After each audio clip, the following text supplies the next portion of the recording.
Hey listeners, this is Rebecca. I have an online group coming up I wanted to let you know about. Starting September 26th, I'll be co-hosting a special book journey through The Wild Edge of Sorrow with Willow Maley. Together, we'll dive deep into Frances Weller's powerful exploration of grief as soul activism. You can go to RebeccaLuttrell.com to register today. I hope to see you there. Hello, and welcome to All the Grief, a regular podcast for all those who have been touched by grief. We are your hosts. I am Rebecca Luttrell.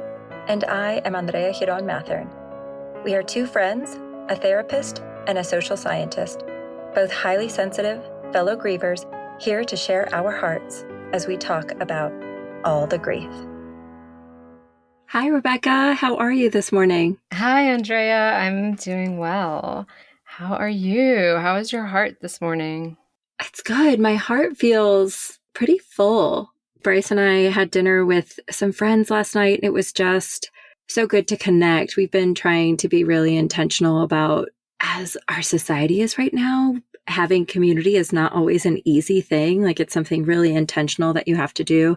And so I have to give him a lot of credit. He's really been great about being sure that we connect with friends and are able to have dinners and stuff like that. So it was just a beautiful evening. Yeah. So my heart feels really full. And I feel the woman in the couple, I've talked about her on the show before. She's the one who owns an apothecary here in town. She is so encouraging and insightful of like this journey of me just finding something else that fulfills all these different aspects of myself. Like I was telling her, when I sit down and you and I start talking, or when we have a guest, like I don't feel I have to leave any part of me on the other side of the door. I can have my analytical brain in here. I can be here with my full heart. My emotions are never too much for you. I just feel like such a whole person, and it feels like such an odd thing to, I would have never guessed this would be my calling, as it were, to like sit and talk with you about grief once a week, but I love it. So she's so encouraging of this evolution. So it also fills my heart like, yeah, it's keeping my momentum up and my cup filled.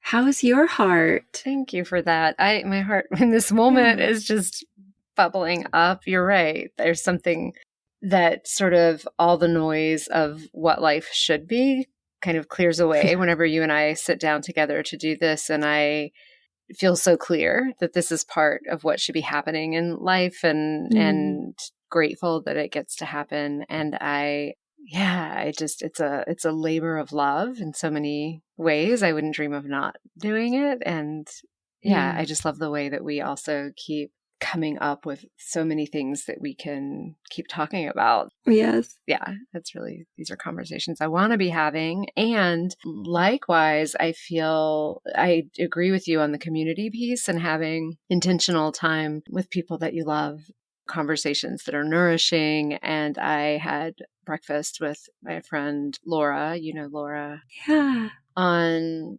Thursday. And we have decided now that when we go into a restaurant, we just tell the wait staff, we're going to be here for a few hours. So if you could just adjust your thought of when we would leave to that, and we will tip you well, but we're going to be here. We need to catch up. And so it's just sweet to get to sit and catch up with someone that I love so much. And I think for me, there are times in life where I feel like almost like I reach out so much to the people that I love that I trying to make time and spend time with people. And then I'll end up with like, oh, my social calendar is so full. And how did this happen? But the truth is, and I know what we're talking about today. And there was a part where I was even reflecting on that while watching the movie. I'm like, the truth is for me that this is my life more than the work that I need to do or the tasks of a household or whatever. My life is my connection and my love for the people that I love. And that, there's something that would feel heartbreaking if I spent, if I said for a month, I'm not seeing anyone. Like that would be the hardest month of my life. And I wouldn't care that I got things done. And so my heart feels socially filled up and full right now. Oh, beautiful. Yay! I resonate with all of that. So what a great place to be, and what an interesting place to be given our topic today when we're talking about like connection and friendship. So this is our second installment of Grief on the Screen, and we both rewatched the Banshees of Inisherin, and that's what we're going to talk about today because it's just kind of filled with connection and disconnection and grief on multiple levels. And it's a beautiful film. Did you think that the first time you watched it? Okay, I have a lot of things about the first time I watched it. So I didn't watch it right when it came out. I don't know why. I just didn't. Although I was like, I don't understand why now I wouldn't have been interested. Like, it takes place in Ireland. It has Colin Farrell. It has the guy who played Mad Eye Moody from the Harry Potter movies, who has a real name. He's a very good actor. That is not the only thing. Gleeson. Yes, yeah. Thank you. I was like, that is definitely not the only thing he's known for. But I didn't. And so one day we were on a plane. I think the boys were like occupied. So I got to watch a movie and it was on and I decided to watch it. I had not heard anything about it except for that it was hard to understand because of the Irish brogue. Some people said it was slow, that it was really beautiful, and that there was a donkey in it. And I love donkeys. Like, if I could have a miniature donkey, I would. I have looked into it. I cannot, but I have investigated. And so that's what I'm going in for. And I watch it and I just become sadder and sadder and sadder and sadder and sadder and sadder while I'm on this 2.5 hour flight, 3 hour flight, whatever it was. Oh my goodness, I was not prepared. So I'm just going to say this is a spoiler. If you haven't seen it, there will be spoilers throughout this episode. And I'm just going to give you the one I wish people would have told me. The fucking donkey dies. Yeah. This donkey who like follows Colin Farrell around the entire movie. It's like his dog. It's his pet. It comes in his house. It dies. I know. And my heart broke when his heart broke. So anyway, I thought it was a beautiful film in that like beautiful Ireland is beautiful. And it made me want to go to Ireland. I've always wanted to go to Ireland. My grandmother went.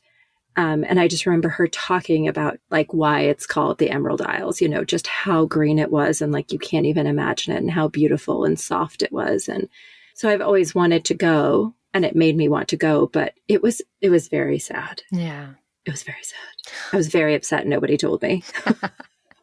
Yeah. I mean, it feels important knowing how much you love miniature donkeys to give you that heads up. If I had known both things, I would have that you were going to watch it and that you loved miniature donkeys. I would have helped. Yeah. Well, I ended up watching it. It wasn't on my radar. It wasn't something, I don't really tend to know a lot of the movies that are out, except that I do this way more irreverent podcast with my brother and cousin, and my cousin, and it's about movies, family movie night. We just decided to get together and talk about movies. And my cousin asked us last year to watch all of the Best Picture nominees. Whew. And it's a lot. That's a lot. It's a lot. It's a big ask because a lot of things aren't streaming before the Oscars. So then you also have to get out to, go to the movies. Or even sometimes, I'm sure with some of them, like find the theaters that they're playing at. Oh, yeah. Totally. That they're still playing in. And frequently there are movies that are nominated for the Oscars that you're not going to love. Sure. That you're watching, so you're watching it in its entirety. But anyway, she really loved this movie and had talked it up. And when I watched it, I was like, this is so slow and I don't know how I'm going to get through this. And but I loved the dialogue. I felt like I knew when I watched it, there's a lot in here that would be quotable later.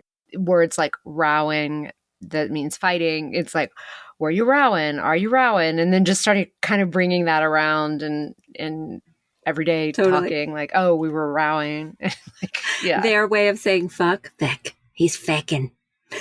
They're feckin' boring. I was like, oh. You're feckin' boring. You're all feckin' boring. Yeah. It's like, I love that.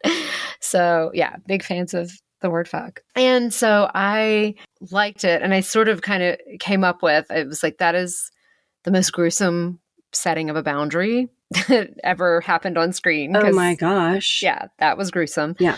But when we talked about it and you brought it up as something to talk about grief, I was like, oh, wow, right. There's so much grief in the movie. And so rewatching it with the lens of feeling into the grief, I think rewatching it no matter what, I want to say if anyone's listening to this and you're thinking, I'm not going to watch it, you actually could listen to all the spoilers and watch it and still get something out of the experience of watching it. But I think watching it a second time deepened it for me. And it really, I mean, I'm like, I think this is one of my favorite movies. I love this movie.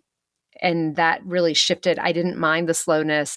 I understood it the second time around as sometimes if I like a movie initially, it's because the director worked really hard to make it likable to all audiences. And this director, it feels like he was so committed to telling a story authentically that there's an authenticity to it that can't be sped up. And it's not here to please you. It's to like engage you in that authenticity. So I just loved it. Absolutely. I think it was a movie made to tell a story, not a movie made to even win an Oscar or to break the box office. And I loved the speed of it. I think just because I like dialogue, the speed didn't even come in as a factor to me. I had remembered people saying like, oh, it's really slow, but it didn't connect for me. But I do remember watching it. And there was the sadness of like, I love miniature donkeys, and then his miniature donkey dies, and the way in which, but there was this sadness that I felt for both characters. So Colin Farrell and Brandon Gleeson's characters are best friends. They live on this really tiny island off the main island of Ireland. And everybody kind of knows each other and they kind of do the same thing every day. And so they meet at this pub where they had kind of always met. And Brandon Gleeson is like, you're not my friend anymore. Get away from me. I don't want to talk to you anymore. Yeah. In a more charming, but yet more grumpy Irish accent. And Colin Farrell is just kind of like sideswiped. He doesn't understand what happened. He doesn't understand why. And you feel this heartbreak for this guy who has this friend and suddenly he's out of his life. But then over the course of the movie, you also feel sad for Brandon Gleeson, who like also is asking for something different. And I think it's in this environment where asking for something different is not what happens. Like you just kind of take what you get and you live there and you're going to live there forever and your life's always going to be the same. And you don't sort of ask to have boundaries or ask to have life be different than what you've been given. And here he is trying to ask for something and this guy is unable to give him that space. And you feel like the sadness and heartbreak from both characters. Yeah, I agree.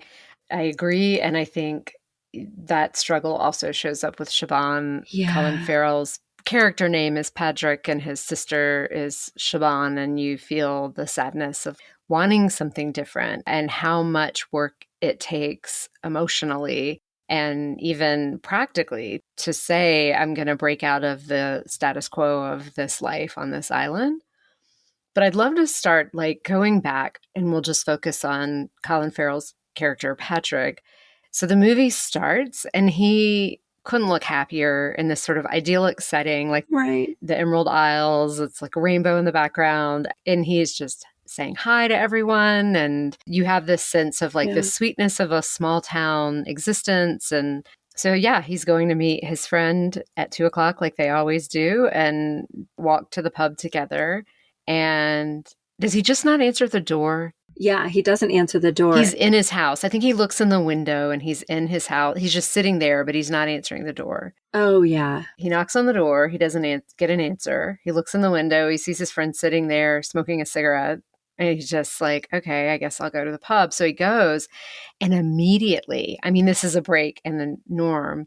People are like, are you rowing? Oh, right. Oh, right. Yes. And I think, well, did he go? I think he went home first. And his sister's like, are you rowing? And then he's like, I don't think we're rowing, you know? And so it's this like, wait, are we? And she said, maybe he's just sick of you, kind of like a joke, right? Maybe he's just tired of you. And in that moment, kind of seeing his face shift, like, I don't know what's happening here. I don't know if that stirred anything up for you, but that is such a relatable experience for me. And it's happened to me where there's nothing wrong, but it's that feeling of like, things aren't the way that I'm used to them being. So what's wrong? There's a disturbance in the force. And now I'm like convinced this person's upset with me.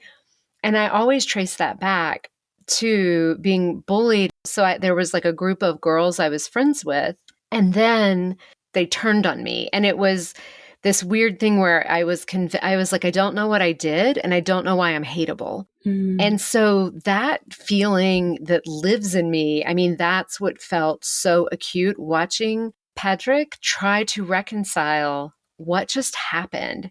Yesterday we were best friends, and today you're done with me? Like, what just happened? So that moment for me was just like, I was in it. I was in my feels, and more than just sort of like picking apart the story. And I think Colin Farrell did such a phenomenal job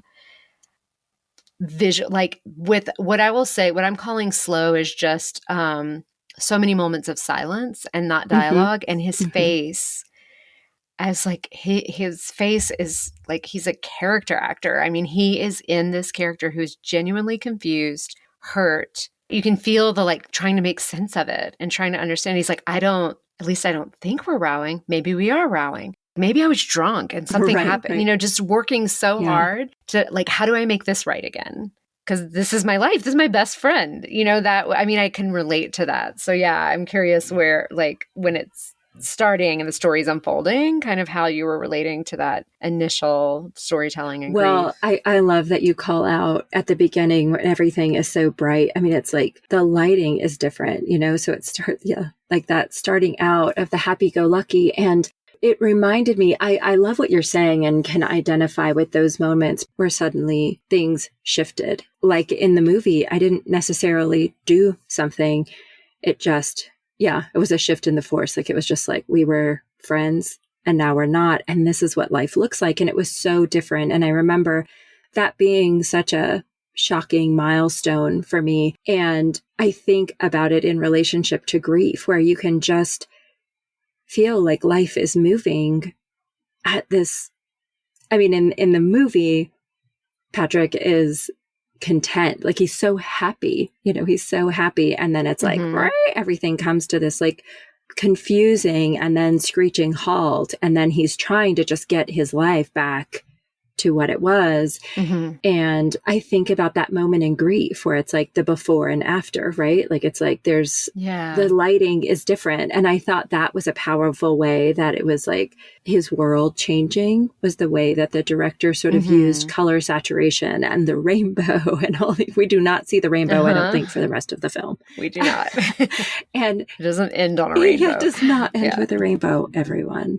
And so to have that moment that I think we all feel in grief, where it's like you can feel like the universe just kind of sideswiped you. Like, but wait, 5 minutes ago, it was sunshine and rainbows. Like literally, you know, so I did think that was a really beautiful juxtaposition that the director did. And I agree about Colin Farrell. I don't know that I've seen him act much. Sort of what I know of his character, this is probably like decades old interpretation of him, but kind of like maybe he did row out at the bars, like in real life. Right. Yeah, he's rowing. Yeah. At the pub. And I felt like this character was so tender and naive. And I felt like my protective nature come out toward him. So yeah, it was, I was just sort of in awe of all the acting in the film as well. But yeah, it was really beautiful what he did in those moments. So that's our lead in to sort of the first grief. And I mean, even his eyebrows, I was like, did they put some extra eyebrows? Did he grow them out a little bit? Like, but they were so expressive. And then they would just sort of form this straight line. He just looked so heavy and sad. And even as Colin is kind of saying, I don't want to hang out anymore. Don't talk to me anymore. And you see him struggle with like, I don't want to be mean to you. But it's like, but you are being mean. Like, it's inherent. It's so abrupt, like its abruptness, it's cruel. Right. And that you won't talk to him at all. I mean, it was just such an extreme setting of a boundary in this way. And that he had no empathy for how that was It's like, oh, I'm not trying to hurt your feelings, so you don't get to have hurt feelings. Like he could have no empathy for that this was just out of left field for this character. I think it mirrors also a breakup, but it's that feeling of kind of unrequited love. Mm-hmm. But I still want to be friends. And what about what I want? And you're just saying what you want is now I have to adapt my life to that. And that it's a hard place to be in, to be the one being left. I think it brings that up. And I actually also felt like it was reminiscent of a specific breakup in my life where it was out of left field. And I was just like, I'm not doing this anymore. And I thought, wow, it would be so great if I had like some warning that this was coming, or a moment that I might have been able, like the idea to try a new tack that comes up a little bit later in the movie. It's like, was there something that was bothering you that would have been helpful to know? Because I'm totally someone who works with people, but no, I got nothing. And then you're just leaving. And it was really the pain of not recognizing that something was coming that felt really hard. Yeah, I'm glad you talk about that. It reminded me of a time I did that to a friend where I just totally cut them off. It was a time in my life of really huge transition. And this friend was sort of transitioning out of a situation. So we were both working at the same place and she was transitioning out.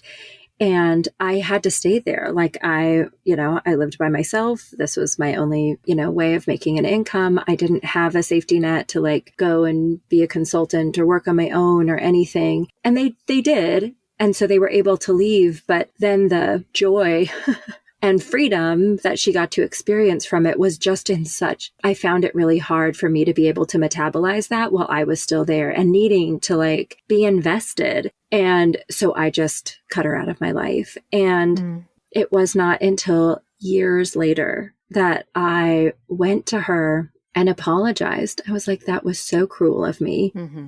Here's why. And it isn't an excuse. It does not excuse my behavior. You never have to forgive me. I just want you to know you didn't do anything wrong. And what I did was wrong. Like whether or not I could be in friendship with you is neither here nor there. Like even if I couldn't have for a period or whatever it was, the way that I did it was just what you said. It was so cruel. And, and she did offer me space to talk. And she said like it was so confusing and so heartbreaking. And she felt like she lost so much and didn't understand why and blamed herself for so long. But yeah, I did that to someone, and I'm glad that I fucking sucked it up and admitted what I did. And we were able to repair to some degree. We're not nearly as close as we used to be, but we have definitely repaired a lot of it. And she chose to forgive me and she did not have to. Right. That was so fucked up what I did. Yeah. So I was thinking about sometimes we make those bad choices in a place where we are. And I should have pushed myself and pushed my capabilities to have a conversation and break up or pause that relationship until I was in a space where I could handle it, rather than like the immature route I took, which was the Brandon Gleeson route. Which route. I love. Yeah. I mean, so I love that comes up a couple of times too. Like, like a fucking school boy. And then like Dominic, kind of the town, the dullest guy in town or whatever, the dimmest. And he says, he's not talking to you. What is he, 12? Like it just, there's this sense of, wow, this is really immature. And for someone who's presenting himself as so cultured and well-learned, and that there's a way that he's acting in this situation that lacks some maturity and just the ability to just have explained it. Like it never happens that he's thinking, I mean, of course, for the sake of the movie, we have to have it unfold this way, but that the story that's being told is you just find out that this person doesn't want to be your friend anymore. You don't get to know why until these other breaking points where he just insults him and says, you're dull. And so he actually makes it his fault versus the real story, and the only story that he needed to say to be able to leave someone intact is to say, I'm facing my mortality, which is a lot of the grief that I think that Brennan and Gleeson is holding. I'm looking at my life and I'm thinking, I'm mortal, and what am I leaving behind? And I'm so passionate about music. I just want to spend my days writing music. So my life's changing. Not don't fucking talk to me or I'm going to cut all my fingers off. Like, I'm just it's so intense. So it's this interesting decision that was made to say, I don't want you to talk to me anymore. Leave me alone. And leave this person swimming in that. And it's not so fictional that it hasn't happened. You know, that it's happened in my life. It's happened in your life. Whether you're on one side or the other, it's happened that we, as humans, I think sometimes have a harder time just saying what's true. So we do the thing that feels so yucky. We like actually choose that. And then I'm sure you lived with that burden for a while before you said anything. Totally. And it's like, why do we do this to ourselves? Totally. And how, had I been able to voice just what you said on Colm's part, right? Had I been able to voice that to her and say, I have envy that you're able to leave and I have to be able to find a way, not just to like make it through my days, but I have to figure out a way to thrive in this space that I know is overall toxic and not where I ultimately need to be, but I have to make a go of it for I don't know how long. And whatever you need to do in your exit, you get to celebrate. Yeah.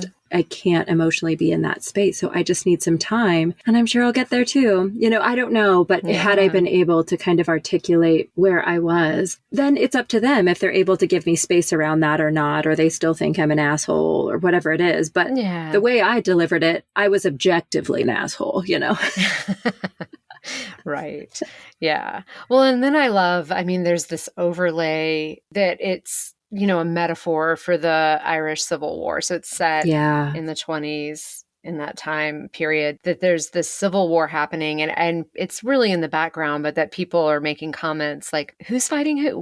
Which side am I even on? And this is stupid. People are fighting and they don't even know why they're fighting. And it's stupid. Right. Basically just the idea of the Irish Civil War. I mean, your family fighting each other. It's community that you're losing and that you don't ever get to go back to the way it was before. So it's sort of that theme carried on this micro level between these two friends of what are you guys even fighting about? What is even happening here? But you can never return to the way things were. And for me, that's one of the big pieces in Colin Farrell following the trajectory of his character. Life just falls apart. I mean, there's a series of things that happen where life just really falls apart. And I think that's a relatable experience too in both of our lives where you have these things that happen back to back and these tragedies happening back to back just change you and don't always change you for them. Now I feel more enlightened and I can really sit with grief. I mean, he was fucking angry and he had every right to be. I would not rob him of that. But there was so much of his life and there are moments in the beginning where he's saying, well, why doesn't Colin just stuff down his depression like everyone else? Right. Why are you reading that book that's making you sad? Why would you do that? And you can feel his denial of the hard emotions. And then it just, life keeps delivering him shit where it's like he can't be in that denial anymore. And he has feelings too. And what he feels actually matters. I feel like that was the breakthrough, like what he felt actually matters. I think in his relationship with his sister, in sort of the role that he played on the island, you know, in this falling out with Colm, it was this sense of each person kind of played a role, right? Like there's Dominic, the dim one, there's Siobhan, and she's sort of like this intellectual, you know, she has a role on the island.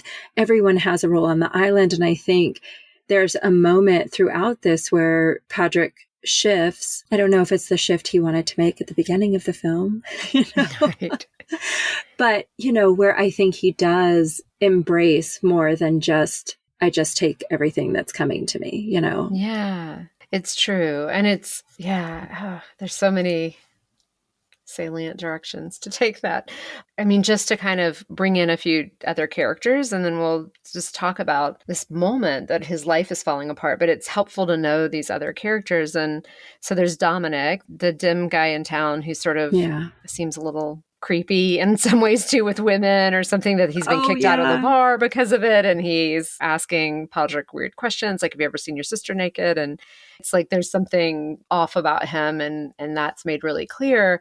And he vacillates between like this dim person and this person who has wisdom. Like, he'll say things that were really surprising. And he was one of the few people, it feels like Padraig had some sympathy for him because he was in a very traumatic situation in his life, being abused by his dad sexually and physically. And at this point, I assume is at least 18. I don't think they establish his age, but he's in a young adult. Yeah. He's kind of in this trapped situation, but he's, trying to just befriend Padraig. And then Padraig has like this sympathy for him and kind of wants to rescue him. So there's that character in the show. And then some of his lines, just crack me up. Like, what do you imagine this stick with a hook's for? Hooking things at a stick's length. They're like, when he's right. He's like, oh, that's funny. You call her a ghoul? I do too. That's so funny how much we have in common, calling old ladies ghouls and all. Right. There's just like some kind of endearing lines that he has throughout the movie, but also a really sad character, and that there's something tragic in his life. And then you have his sister Siobhan, who is clearly really intelligent, reads a lot. And so you imagine, even through reading, after living a whole lifetime in this one existence, has such an awareness of what all the ways that life could be, feels tied to her brother, recognizes that their relationship's really important and she needs to be there for him, and, is struggling with her own desire to kind of get off the island, whether she would leave him or not. You have the police officer who's Dominic's dad, who's like clearly abusive. And then you have the old woman, the ghoul that they call her. The ghoul, yeah. The real Banshee of Inisherin. The Banshee in that way. And I mean, the Banshees of Inisherin is the name of the song that Colin writes. And I kind of forgot that. I was like, wait, why was this movie named this? Does it start to make sense at some point? And then It's like that piece, and he's talking about banshees portending death with a scream. People say they don't exist, but he thinks maybe they just sit around now and they're amused watching us go to our own demise. But there's a way that she starts to become that banshee and portending death and saying, this is what's coming, this is what's happening. And so there's so many different directions you can go with the grief that people are holding on this island. But there's a way Padraig's sort of in the middle of that web, because his sister's grief of wanting to leave is going to create grief. His best friend's grief of his mortality and wanting to do something that is meaningful and last is going to create grief. And then like this kid, Dominic, dies by suicide. And then this like sweet donkey, Jenny. Yeah. So let's talk about how we get to Jenny dying. Is that Colm says, stop talking to me. You're not getting it. You're so dim-witted. I don't know why you're not going to stop talking to me. So here's what's going to happen. I'm going to cut off a finger every time that you talk to me, which is such a bizarre and gruesome way to set a boundary. I was listening to something about the screenplay, and the person was saying that what's so brilliant in the screenplay is that it actually, you always want something whenever you're writing a screenplay. It's like, what are the stakes? And you don't get to the stakes until like page 50 of a 94-page screenplay, or 55 or something like that. But it's when he says, look, I'm going to cut off my finger. And now suddenly you're like, I mean, will he? Right. All of these things kind of come up for you that are like, well, then don't talk to him, but maybe do. And you see how other characters are even interplaying with it. Oh, I would totally see if he's bluffing, it's pretty gruesome. And he does it. The part that it blows my mind that would be a threat that you would carry through on, a threat that you would make. Although I say like overly dramatic things all the time. Yeah. So I was like, oh, I understand an over dramatic threat. What I don't understand is the carrying out of it, and that you're a musician. I know. The whole point of stopping talking to Padraig is so that you can write this song that you can play. And now you're not going to have fingers to play. But he's teaching people. He wants to write music that's lasting. I mean, he does play, but that it's more in the teaching of it. But what was fascinating about that decision is he's counting on, I have to make a threat that you wouldn't want to happen. And what I'm going to count on is that what you don't want to happen is something negative towards me, which is like using your love for me as a way of setting a boundary with me. I don't want you to bother me. And if you bother me, I'm going to self-mutilate and I'm going to not be able to play music and I'm going to do all these things. So like, I want you to prove that you care about me by not talking to me. I mean, it's such a strange setup to put this character in. But when you say it like that, I imagine that that is something that we wield a lot in relationships. Right. You know, I'm going to use your own love and care for me, your own empathy. Like, I'm going to use it to my advantage. Oh, yeah. grody. I know, but we do that. But this way is really overt. Oh, yeah. So I didn't think about it in relationship to like me and my own relationships where I've done something like that or had it done to me. But when you said it, I'm like, oh, they just dramatized it with him actually cutting his fucking fingers off. But this is something that we do. Like we use someone's love and empathy against them in hopes that that's enough for us to get what we want. Yeah. So that's a heavy moment. Okay. Let's sit with that for a second. Okay. And it's confusing. And that's the part that also feels heartbreaking. It's like the first time I watched it, I thought, God, what is wrong with Podrick? Just don't talk to him. Like, stop. But the second time I watched it, I was more aware of he was obeying it. And then Colin would decide to break through and say something. Or, you know, it's like when he gets punched by the police officer and he like picks him up and puts him on the cart and puts his arm around him. And so it's like, okay, we're not talking, but I care for you. But that's really confusing. And I've also been in those confusing spaces with people who are like, oh, I'm setting a boundary and I don't like you. And then it's like gaslighting. Wait, I'm doing this thing that's nice. And then you think, oh, we're friends again. Oh, my heart broke when he realized it was April 1st. And he's like, oh, I know. It was April Fool's. I see it now. But then there's a finger thrown at his door. The sound. I can still hear the sound. So disturbing. Like, how did that prop person know what the sound of a dead finger against a wooden door sounded like to be able to replicate that sound? Thank you. Because it felt very specific. It does. And it feels like they nailed it. I don't know why I know that. 100%. But I am forever haunted by a severed finger hitting a door. I won't be like, that's a bird. I'll be like, that's a finger. Someone just threw a finger at the window. But then it's like, even in that, how he doesn't want it to get dirt on it. He puts it in a shoebox and then he's like, oh, I want to bring it back to him. And his sister's like, oh my God, you're fucking crazy. I'll march it back to him. And, you know, and she keeps telling Colin, like, you're all fucking boring. You know, you're all boring. You're stupid. You think you're so smart. Mozart was 18th century, not 17th century. You know, just all of these things that she kind of is calling him on, his arrogance about how he's so smart and he just can't hang out with dull people anymore, or how, like kind of how it's being positioned. Right. Then the next is, I'm going to cut off 4 fingers. I know. He just ups it immediately. Right. It's like, I'm not even going to waste time. I'm going to waste time here at 4. Oh, I wanted to highlight this. Siobhan goes to his house. There's the shears. And she's just like, what the hell? Are you fucking mad? You know, I mean, have you gone crazy? And he says, oh, it was so painful at first. And I thought I was going to faint. But then the excitement, there was something in that was like an aliveness that he was craving happened in this extreme act where that became more like, oh, life just got really interesting. And I actually don't care that I don't have this finger because this drama that I'm playing out, like creating this drama feels so much more fun and rich than like letting life just be the way that it is. You know what it reminded me of? Like Colm's arc.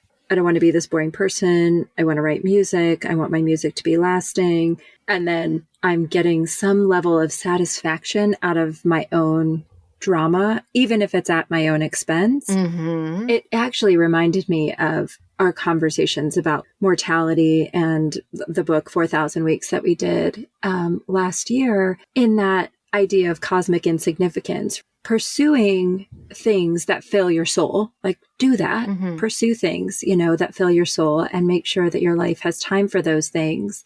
But there's something like that's never going to be fulfilled out of doing something to create something lasting. I don't know. It felt so selfish. Like the whole thing felt so selfish. and just kind of made me reflect on like what an interesting response to your own mortality. Mm-hmm. And the other thing that it made me think about, and I think this was like, this has been playing in my mind just for about the past month. There is this saying, somebody, I'm sure it's Ted Lasso. It was on Ted Lasso, and I think it was Ted Lasso who said it. And he says something along the lines of what's important is how you leave people. Yeah. Leave people well. Yeah. And I've just been thinking about that so much. There have been a couple of instances where I have not been left well. And I'm like, wow, it doesn't take a lot Wow. to, in that scenario, leave someone well. You know, it takes a 7-minute phone call, or it takes, you know, something personal and connected. And I'll always remember you like this. Like, I'll always remember you as not even having enough time to end it well. And I think that in this just hung with me. Like, he just chose not to leave people well. Yeah. Like, he just did it in such a cruel and selfish way. Yeah, I agree. And I have a story to tell that I think has helped me in some ways reconcile that, because I've had people not leave well. And I've heard it said before, leave someone more intact than how you found them. And I like that. And I, you know, hold that as an intention in my own life, because I don't need to tear someone down on the way out. And sometimes, I mean, definitely within divorces or breakups, like things get nasty and people are mean to each other and we start tearing each other down. And there's a way that happens. But there's something in that initial leaving. It's like, God, when that isn't done with kindness, it just really is devastating. But I had this conversation with a therapist who was talking about a client who she had for a few years. And he comes in one day and he just says, I mean, they're starting to have a conversation or do their regular therapy thing. And he's like, fuck you, I'm out of here. You haven't helped me at all. You fucking suck. Just tears her apart, tells her what a terrible therapist she is, all this stuff, leaves in a huff. And she's like, whoa, like, I didn't even see that coming. I didn't know he was this mad at me. There's not even a chance to have a conversation about it or repair. And I mean, you don't chase your clients and be like, hey, what just happened? Like, you just have to let that happen. She's like, and then I ran into him 2 or 3 years later in a store, and she is like, oh shit, there he is. Like, you know, knowing that our last interaction was this intense, and he's so nice to her. He's like, hey, how are you? Thank you so much for like all the help that happened over those years. And like, these are the things happening in my life and whatever. And she was confused initially. She didn't bring anything up about it. And she sat with it and she said, oh, sometimes it's the only way that people know how to leave. Like, he left the only way that he could. And it didn't mean that what he was saying or how he was expressing it was the truth. That was his leaving style. That was his exiting style. And it was so helpful for me to hear that story, because I thought, oh, this thing that's happened to me where I'm searching so hard, like Padraig is, what did I do? Right. Oh, I'm dull. Hey, everybody, am I dull? Like, you're wanting to check with everyone. Is this true about me? Right. It's like, this person doesn't know how to do the kind exit. That's not a reflection of me. That was such a gift to get. So I'm like gifting this to our listeners. If you're just thinking, yeah, I know I've been left too by someone shitty, or if you've experienced being bullied or anything like that, it's like really starting to learn and get in my bones that what's happening in those situations is more a reflection of who that person is than what I deserve, how I deserve to be treated, who I am. Like, it's painful, but that's not mine to carry. That's theirs to carry until they're ready to say, that was shitty. Sorry. Yeah. I feel like that's such work on so many levels in terms of any way that the world responds to us or people that we're in relationship respond to us. I saw this like clip of this round table of different actors, and it was like Robert De Niro, Shia LaBeouf, who I absurdly love.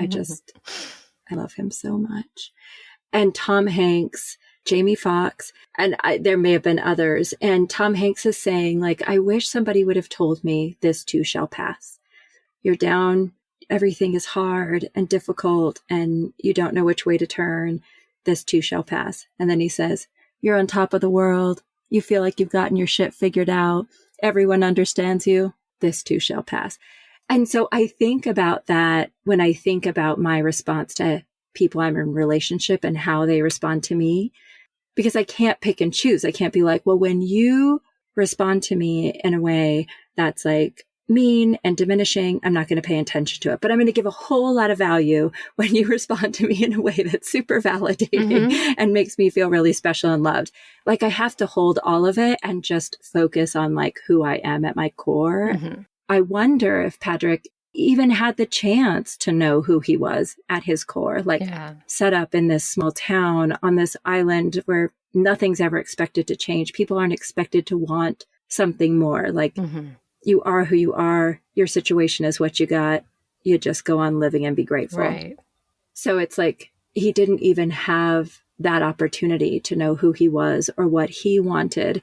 And he was content. Yeah. Whether he had reflected on it or not. That was a moment for me too in the story when they say, oh, you're one of life's good guys. And he's like, you're saying that like it's a bad thing. Right. You know, and then when he's like arguing with Colin and he's drunk, Patrick is drunk and he's saying, I remember my mom, you know, she was nice. I remember my mom. I remember my dad. I remember my sister. She was nice. And he's like, right. But then who else is going to remember any of them? Like there's a day that no one will remember them. And when I was listening to it, it's like, okay, there's this thing that Colin is speaking to, saying kind of, I want immortality. I recognize I'm mortal. I want my music to live on since I'm not going to live. I want something to go on beyond me and to be remembered. Eventually, like 4,000 weeks, cosmic insignificance, everyone gets forgotten.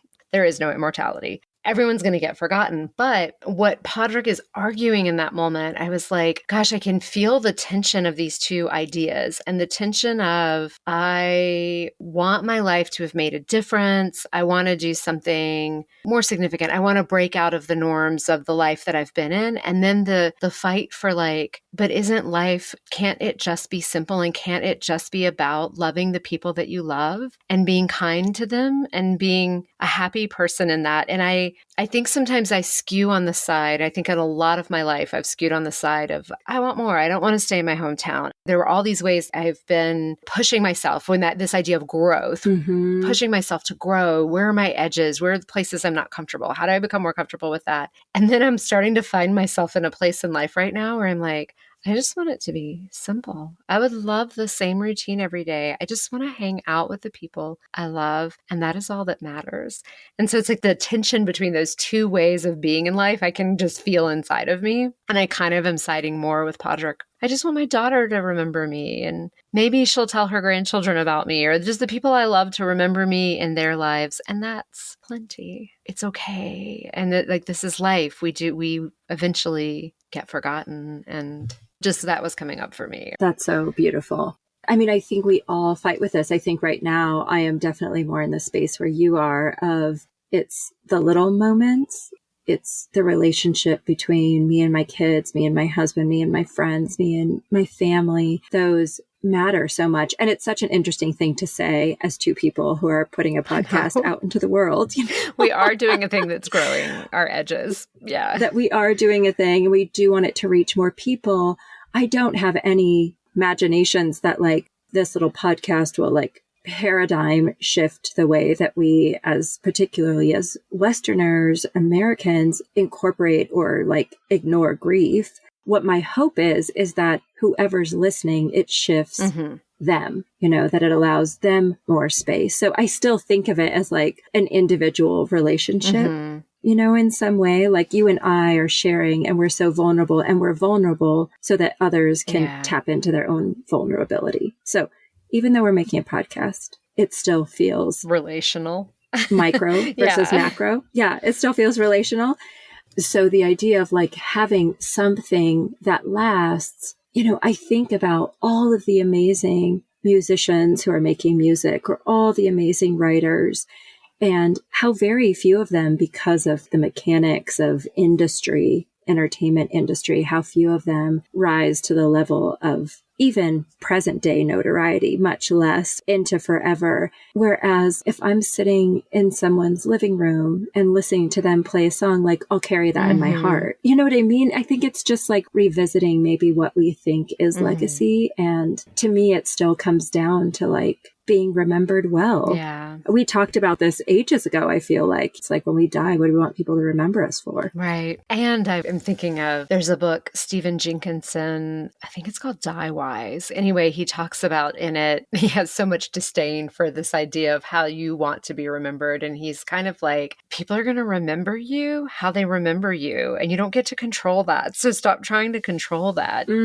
It's like, I can have my wishes and then maybe people remember something really annoying about me or so, or some part that I'm like, I didn't want that to be how I was remembered is how I'm remembered. And it's making space for it all. And I think that disdain piece that I'm speaking to that he felt, I think that's the thing that I really did walk away from the movie with was like, we don't have to have disdain for one thing to choose the other thing. And so I think, Siobhan didn't like her life on the island, but you got this sense like there was something really exciting for her about being a librarian. Like she really wanted to go to the mainland and be a librarian. And she was offered this job and she wants to do it. And she loves her brother, but she makes this choice. I didn't know why she left so urgently, but she makes this choice and urgently gets off the island to go do this. And then she's so happy in her life. So, I mean, there's something about searching for the thing that fills us up. And so I would say consistent with that is this podcast, like we talked about at the front end, that this fills me up in a way that these moments in my life are so precious. And this time is so precious that I am devoted to this, not just for these conversations between us, but because I do imagine that there are people who are longing for these conversations and feel heard, seen, validated through that exploration. But I had to learn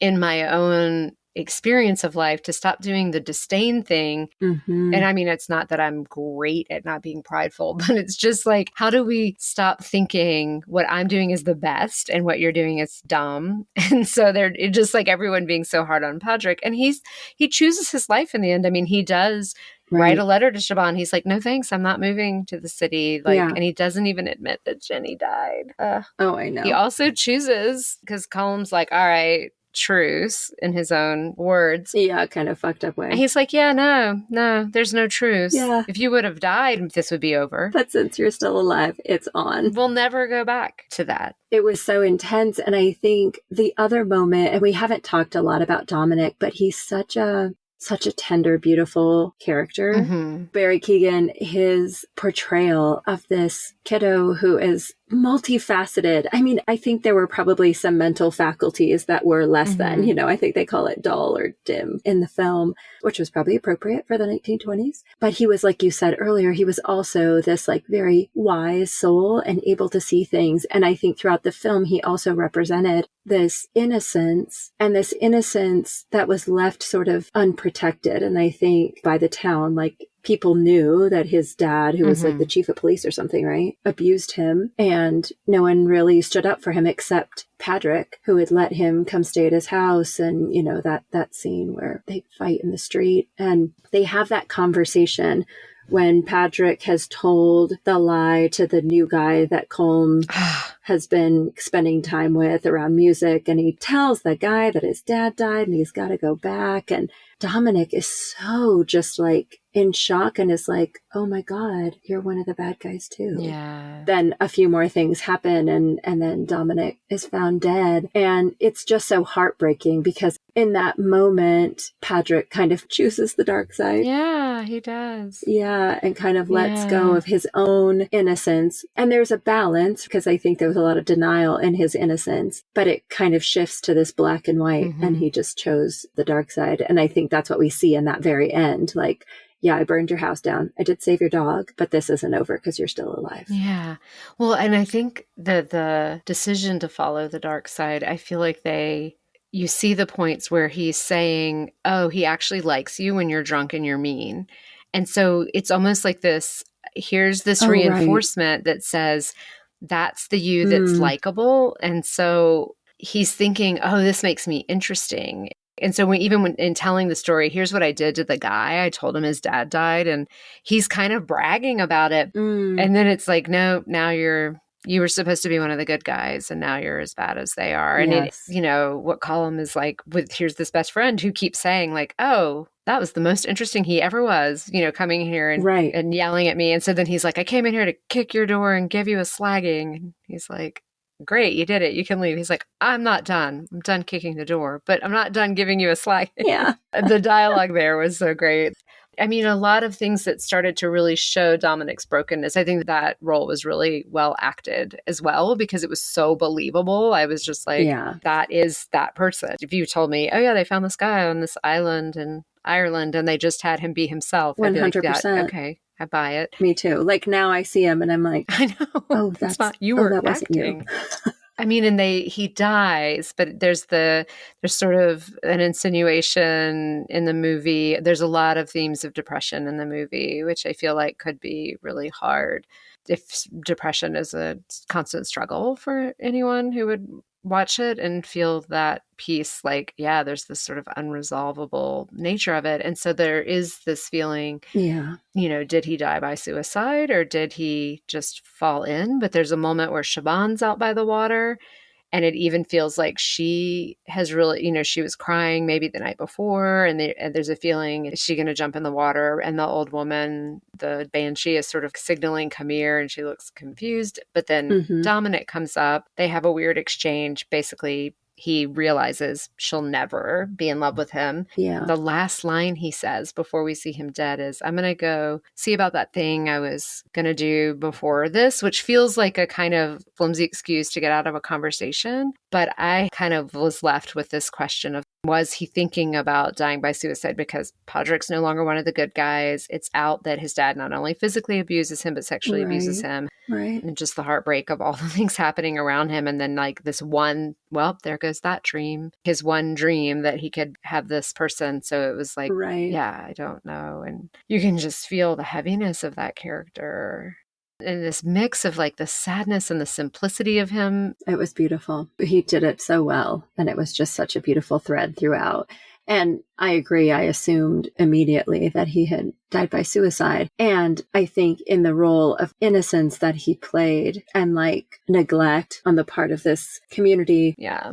The town knows and they don't have sympathy for the clear victim. And that is really painful. Yeah. So regardless of his death was accidental or death by suicide, it just carries such a weight in the film and is so symbolic. And the actor was incredible. But yes, Jenny, y'all. Pet loss is hard. Jenny eats one of the fucking fingers and chokes on it and dies. Jenny eats everything. And it's kind of like at different points in the film, kind of like comic relief a little bit. So Colin throws more fingers at the door and Jenny eats one and chokes on it. And Colin Farrell finds her dead. The day his sister leaves. Yes. I know. The enormity. Yeah. I just was like, why, filmmaker, was that necessary? I think he had to break. I think you had to see him break. Yeah. And I mean, he even in the moment that he finds her and he's just sort of petting her head. I don't know if you caught this subtle shake in him, but he was like shaking. And it was like, that's grief. That's the moment that your heart just fucking breaks and you're like, I can't hold it in anymore. Whatever all these stoic ways he was trying to be, it was just like, heavy. He just holds her. Yeah, and that is the moment where he breaks and he goes and he lights his fucking house on fire. But he doesn't, it's not like the retaliation is an eye for an eye, like, well, then I'm going to hurt your dog so that you know the same pain I know. He like still is really cares for the dog. Yeah, he saves the dog. I know. And then you see, I mean, it's like in that moment he breaks, but then that's where Colin's like, oh, that was super shitty. And he actually has some remorse because I think he knows this relationship he has with his dog and he knows that Jenny was that person for him. So he's like, ooh, I'm sorry. And it's kind of like, who fucking cares? Right. Like, I meant for this to be bad, but there was a line and that was the line and he didn't mean to cross it. But it's also like, you started this insanity. Yeah. It's so crazy. You started this insanity and this is what it's cost. And now you're sorry? Like, I don't have to pay. So I didn't blame his character at Podrick for being like, yeah, I can't forgive that. I wouldn't have gone and burned someone's house down and been like, I don't care if you're in it or not. I mean, he gave him a warning, but it's like 2:00 tomorrow. I'm not checking. I'll get your dog out. You get to die. Yeah. Just like, what? But I guess giving him a choice or something is some way of saying, then I didn't kill you, you chose. Or that he wasn't all the way. He's like, I have to do something. Yeah. I'm so sad and angry and I have to do something, but I don't necessarily actually want you to die. Mm-hmm. And I'm not going to kill your pet. Right. Like, I'm not going all the way, Sith Lord, but. And then even in the end, if it's not the last line, it's close to the last line, but it was like, thanks for looking after my dog. And he's like, anytime. Yeah. And it's like, just like, there are these moments of care that they show towards each other. It wasn't, well, of course I'm going to take care of a dog. Like in anger, it's just like this soft face that's like, anytime. Like, just let me know if you need me to take care of your dog. I'll be there, but I hate you and we're in a fight forever. It just such an interesting care that they have underneath and this fight that's happening. And he does say, he did that in that moment, they're looking at the war and it's like, I guess it'll stop. And he's like, well, things will never go back to the way they're before. And he's like, nor should they, acknowledging that he doesn't think that things should go back to the way they can't. Yeah. Yeah. Yeah. There's probably more we could say and more we could dive into. I do want to share, I did see a quote. Martin McDonough, the director, I found this quote from him. The starting point was to capture the sadness of a breakup, be it a love breakup or a friendship one. Being on both sides of that is equally horrible position. To treat the sadness of both sides as truthfully as possible was the main thing I wanted to get right with this. And I read somewhere else, like there was something about that authenticity felt really important to him in this. And I think he succeeded in that. And I was like, yeah, you captured that kind of a breakup so well. And that, on both sides, it's fucking terrible. Yes. So there, grief in Banshees of Inisherin. All right. Well, we're wrapping up this episode. And how have you been touching into your grief this week? This week, I actually, and this will not match up with probably our socials. I'll probably put it on our socials. I visited my grandmother's grave. I had this memory of her that came up and she had just been on my mind and I had been missing her and I had a meeting way across town, which is not something that I do. But I had a meeting way across town. And I was like, well, since I'm over here and I'd been thinking about going and wanting to this probably sounds so weird to other people, but take some of the dirt from her grave so I could have some with me. And I'd been thinking about it, but I hadn't done it. So I was over there. So I decided to go and I've never visited anyone's grave before that I knew. I've gone to graveyards. I was, had a goth phase. So I spent some time in cemeteries, but never really visited anyone. So I wasn't sure if I was going to just feel like I was just at a cemetery or if I would feel like a connection. And I did. I sat there and I did feel some connection with her, which I think surprised me. And I didn't spend a ton of time, but I spent time and was able to kind of just talk to her. And yeah, it was really beautiful. I'm so glad I did it. And I imagine I'll do it again in the future.